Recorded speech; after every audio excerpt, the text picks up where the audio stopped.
Baruch 4-ാം അധ്യായം 1 മുതൽ 37 വരെയുള്ള തിരുവചനങ്ങൾ. ദൈവകൽപ്പനകളുടെ പുസ്തകവും ശാശ്വതമായ നിയമവും അവളാണ്. അവളോട് ചേർന്ന് നിൽക്കുന്നവൻ ജീവിക്കും, അവളെ ഉപേക്ഷിക്കുന്നവൻ മരിക്കും. യാക്കോബേ, മടങ്ങിവന്ന് അവളെ സ്വീകരിക്കുക, അവളുടെ പ്രകാശത്തിന്റെ പ്രഭയിലേക്ക് നടക്കുക. നിന്റെ മഹത്വം അന്യനോ നിന്റെ പ്രത്യേക അവകാശം വിദേശിക്കോ കൊടുക്കരുത്. ഇസ്രായേലിൽ നമ്മൾ സന്തുഷ്ടരാണ്, എന്തെന്നാൽ ദൈവത്തിന് പ്രീതികരമായവ എന്തെന്ന് നമുക്ക് അറിയാം. ജെറുസലേമിന്റെ യാതന. ഇസ്രായേലിന്റെ സ്മാരകമേ, എന്റെ ജനമേ, ധൈര്യമായിരിക്കുക. നിങ്ങളെ ജനതകൾക്ക് വിറ്റത് നശിപ്പിക്കാനായിരുന്നില്ല. ദൈവത്തെ കോപിപ്പിച്ചതിനാലാണ് നിങ്ങളെ ശത്രുകരങ്ങളിൽ ഏൽപ്പിച്ചത്. ദൈവത്തിനു പകരം പിശാചുക്കൾക്ക് ബലിയർപ്പിച്ചുകൊണ്ട് നിങ്ങളുടെ സ്രഷ്ടാവിനെ നിങ്ങൾ പ്രകോപിപ്പിച്ചു. നിങ്ങളെ പരിപാലിച്ച നിത്യനായ ദൈവത്തെ നിങ്ങൾ വിസ്മരിച്ചു. നിങ്ങളെ പോറ്റിയ ജെറുസലേമിനെ നിങ്ങൾ വേദനയിലാഴ്ത്തി. ദൈവത്തിൽ നിന്ന് നിങ്ങളുടെ മേൽ നിപതിച്ച ക്രോധം കണ്ട് അവൾ പറഞ്ഞു, സിയോന്റെ അയൽവാസികളെ ശ്രവിക്കുവിൻ, ദൈവം എനിക്ക് വലിയ സങ്കടം വരുത്തിയിരിക്കുന്നു. നിത്യനായവൻ എന്റെ പുത്രന്മാരുടെയും പുത്രിമാരുടെയും മേൽ വരുത്തിയ അടിമത്തം ഞാൻ കണ്ടു. സന്തോഷത്തോടെ ഞാൻ അവരെ വളർത്തി, എന്നാൽ ദുഃഖത്തോടും വിലാപത്തോടും കൂടെ ഞാൻ അവരെ പറഞ്ഞയച്ചു. അനേകം മക്കൾ നഷ്ടപ്പെട്ട വിധവയായ എന്നെക്കുറിച്ച് ആരും സന്തോഷിക്കാതിരിക്കട്ടെ. എന്റെ മക്കളുടെ പാപങ്ങൾ നിമിത്തം ഞാൻ ഏകാകിനിയായി തീർന്നു.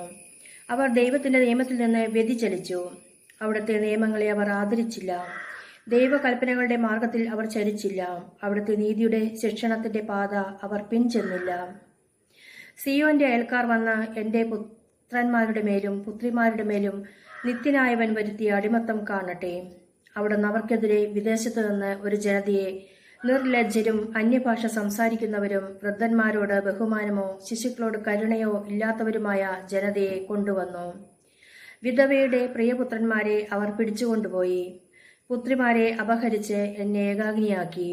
നിങ്ങളെ സഹായിക്കാൻ എനിക്ക് എങ്ങനെ കഴിയും?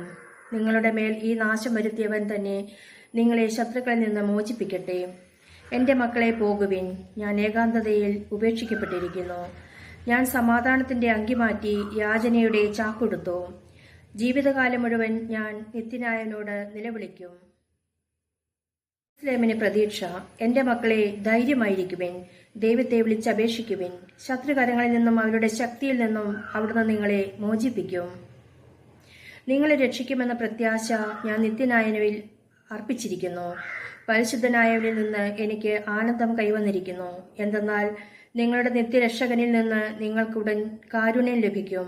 ഞാൻ നിങ്ങളെ ദുഃഖത്തോടും വിലാപത്തോടും കൂടെ അയച്ചു. ആഹ്ലാദത്തോടും സന്തോഷത്തോടും കൂടെ എനിക്ക് നിങ്ങളെ ദൈവം എന്നേക്കുമായി തിരികെ നൽകും. സിയോന്റെ അയൽക്കാർ നിങ്ങളുടെ അടിമത്തം ഇപ്പോൾ കണ്ടതുപോലെ തന്നെ ദൈവം നിങ്ങൾക്ക് നൽകുന്ന രക്ഷ അവർ ഉടൻ കാണും. മഹാപ്രതാപത്തോടും നിത്യനായവന്റെ തേജസ്സോടും കൂടെ അത് നിങ്ങൾക്ക് ലഭിക്കും.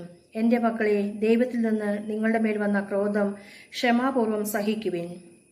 നിങ്ങളുടെ ശത്രു നിങ്ങളെ കീഴ്പ്പെടുത്തിയിരിക്കുന്നു, എന്നാൽ അവരുടെ നാശം നിങ്ങൾ ഉടൻ കാണും. അവരുടെ കഴുത്ത് നിങ്ങൾ ചവിട്ടിമെതിക്കും. എന്റെ പിഞ്ചോമനകൾ പരുപരുത്ത പാതയിലൂടെ സഞ്ചരിച്ചു. ആട്ടിൻകൂട്ടത്തെ എന്ന പോലെ ശത്രുക്കൾ അവരെ അപഹരിച്ചു. എന്റെ മക്കളെ, ധൈര്യമായിരിക്കുവിൻ, ദൈവത്തെ വിളിച്ചപേക്ഷിക്കുവിൻ. ഇത് നിങ്ങളുടെ മേൽ വരുത്തിയ അവിടുന്ന് നിങ്ങളെ സ്മരിക്കും.